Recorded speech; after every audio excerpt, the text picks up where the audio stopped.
Dans cette vidéo, je vais vous parler de comment accueillir un enfant en situation de handicap. Je vais commencer par vous dire ce que disait un parent.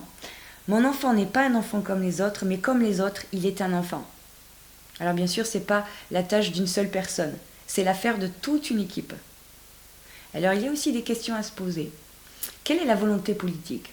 Est-ce que ce projet est inscrit dans le projet communal, le projet associatif? Est-ce que l'offre de service est inscrite dans le projet d'établissement? Est-ce qu'il y a eu un repérage qui a été fait au niveau des besoins des familles, des réunions d'information, la coordination des services? Quelles sont les personnes et les services ressources, internes ou externes? Quel travail en réseau peut-on établir avec les partenaires et les institutions médico-sociales? Et quels sont les freins que l'on peut retrouver, les freins et les résistances que l'on peut trouver au niveau d'abord des professionnels par rapport à leur propre peur ou leur représentation du handicap, notamment du handicap mental, au niveau des familles, quels sont les freins et les résistances qu'on peut trouver au niveau des familles, c'est-à-dire leurs inquiétudes, est-ce que les besoins de leur enfant seront pris en compte? Puis la question économique, les freins et les résistances au niveau économique, quelle est l'adaptation des locaux que l'on peut faire pour accueillir ces enfants?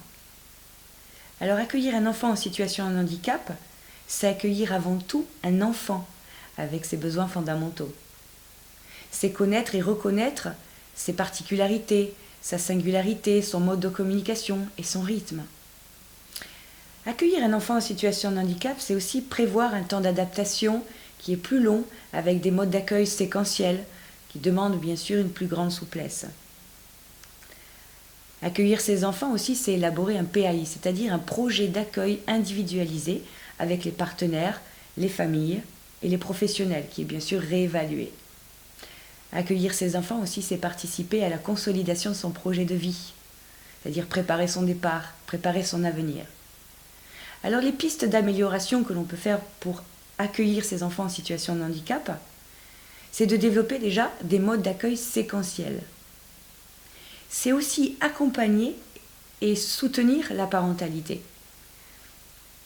Diffuser des documents simples, que ce soit par écrit ou par Internet, auprès des familles.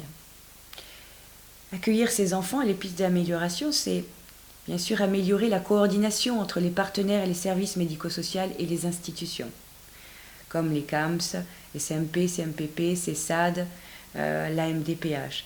C'est bien sûr l'implication de toute une équipe. Mais je le rappelle, accueillir un enfant en situation de handicap, c'est d'abord accueillir un enfant avant tout. J'espère que vous avez apprécié la vidéo. N'hésitez pas à la liker si elle vous a plu et la faire partager. Et si ce n'est pas déjà fait, n'oubliez pas de vous abonner et d'activer la notification pour ne rater aucune vidéo chaque semaine. Si vous avez des questions, des idées ou des commentaires, n'hésitez pas à les laisser en bas de la vidéo. Je me ferai un plaisir de vous répondre. À très vite.